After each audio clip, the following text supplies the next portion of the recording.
Hi everyone, it's me, Liam Mellor, and I've been asked to do the 5 questions for the Panto archive. So thank you very much for asking me, and I'm going to answer your questions. So, goodie or baddie, which do you prefer to play in Panto? Well, I've always played a goodie. Apart from once actually, I played Ugly Sisters at the Doncaster Civic. I played Fanny Hardup. That was for David Lee for Pantone. It was my opportunity to be in my hometown for Christmas one year, which I absolutely loved, and it was my Christmas straight out of drama school that I managed to get that job to go back.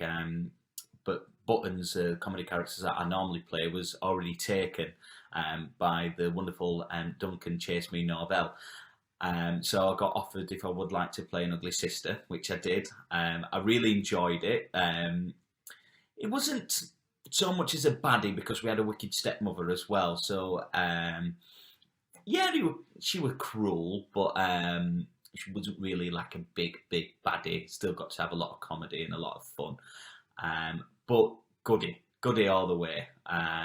Absolutely love playing the comedy roles. It's what I enjoy the most. Second one, if you could appear in any panto with any other celebrity, living or dead, who would it be? Um, right, I'm going to do one living and one dead.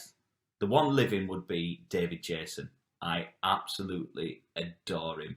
I think he's amazing. I think he's a comedy genius.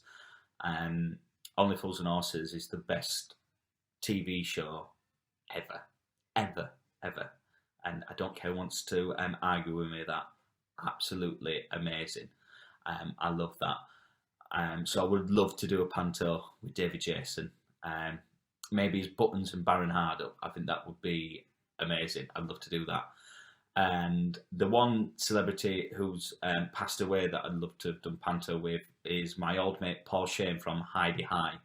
I was very fortunate enough to work in a pub, restaurant and hotel when I was 14 as a glass collector, and my manager introduced me to Paul Shane because Paul used to be there, and Paul actually helped me gain my first job on a touring pantomime. And to be honest, the audition, I was rubbish. I shouldn't have never got that job, but Paul rung him and told him to give me the job, so I did. And the year after, he set me up with an audition for Dougie Chapman. And I went and worked for Dougie, and we were nearly supposed to do panto together in Stockport. Very close. I moved off to another job in the end because communications broke down. But I would have loved to have done it with Paul because Paul taught me everything I know.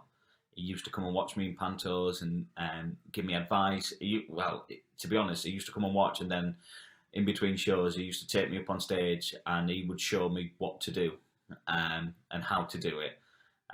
So I would have loved to share a stage with Paul. He's brilliant. He was such a giving person as well with his time. Miss him greatly. So yeah, living David Jason. Fortunately passed away, my old mate Paul Shane. Prior to dreadful outbreak of COVID-19, did you have any plans already in place for 2021 Panto? How has this affected you? Well, at the moment, our Panto is still going ahead at the Birmingham Forum. So there may have to be a backup option if we have to do a show with social distancing. But at the moment, we're in a very fortunate position that it is done in-house. I've already wrote the script. The show is already cast. The set's booked. The special effects are booked. The costumes are booked. So we're actually all ready to go. We're just waiting to see in what style we'll be going in. As long as Boris lets us go on stage, then we'll be having a panto. So it just affects us in how we put it on. That will be the only difference. But yes, Birmingham Forum will be having a panto this Christmas as long as the government allows us. So be challenging, and very fortunate that still getting to do this at the moment, where a lot of pantomimes are being postponed and a lot of friends are out of work. Um, it's very hard, especially for the genre. But if we can put it on, that'd be great for everyone around to just spread a bit of joy this Christmas and a bit of live theatre. Question 4. Did you watch Panto as a child? What was your earliest memory? My earliest memory is my granddad used to take me to see pantomimes at the Sheffield Lyceum as a kid. I absolutely loved it. We used to sit on the front row of the dress circle every year, and I would have to be the last person to leave. I never wanted to leave. I enjoyed it so much. It was just absolutely magical, really magical. So my granddad used to take me every year to that, and it was Kudos that produced at the time, and I absolutely loved that. I managed to work for Kudos for quite a few years, and to be able to do work for the company that put on the show that inspired me to do what I wanted to do. It were pantomimes that made me want to become an actor. I would love to go and perform at the Sheffield Lyceum one year before career is over.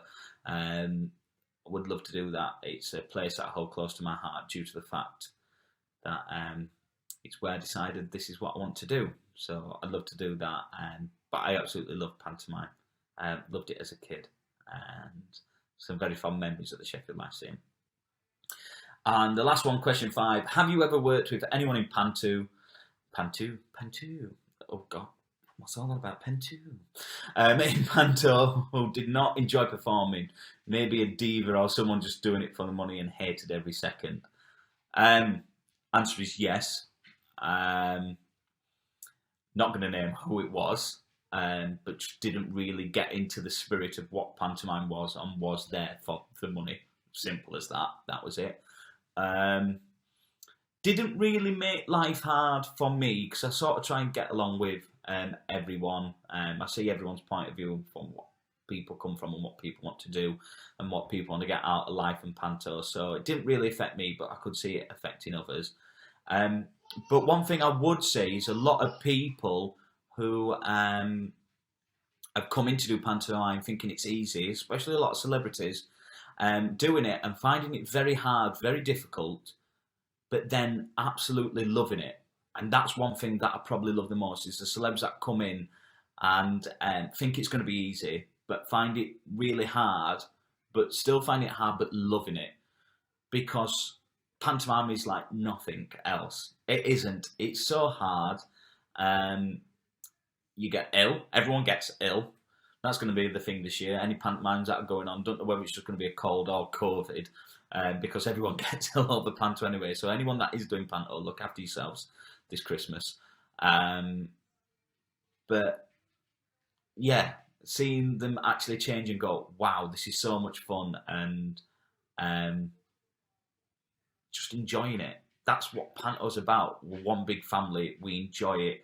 And it's nice to see as well at the moment that even though there's different companies, there's different rivalries and things like that within companies and casts and stuff like that, that COVID, as one thing, brought everyone together, has brought all the pantomime companies together to look after each other, to stay strong. The casts are there looking after each other out, and any help that can be done, people are offering it out and companies are offering it out, which is really nice. It's a bad situation at the moment, but it's nice to see that people are coming together and branching out as a bigger team, which is Team Panto, which I absolutely love. Well, thank you very much for your questions. I hope you enjoyed the video. I hope you like my answers. And as long as things go good, hopefully see some faces at the Billingham Forum for Aladdin this year. Everyone stay safe. Much love to you all. And remember, you're all #cracking. Bye.